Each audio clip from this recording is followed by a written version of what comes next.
On this short video guys, I'm going to show you how to fix messenger messages. First thing, go to the settings, go to the apps manager.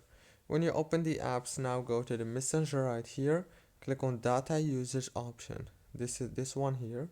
Click on it and now disable the background data and the roaming data and enable the Wi-Fi and the mobile data like this. Go back, click on force stop. After that, all what you want to do is go to the Play Store or the App Store if you have iPhone, search for Messenger and click on update to update it into the latest version. That's it guys, don't forget to like and subscribe and thank you for watching.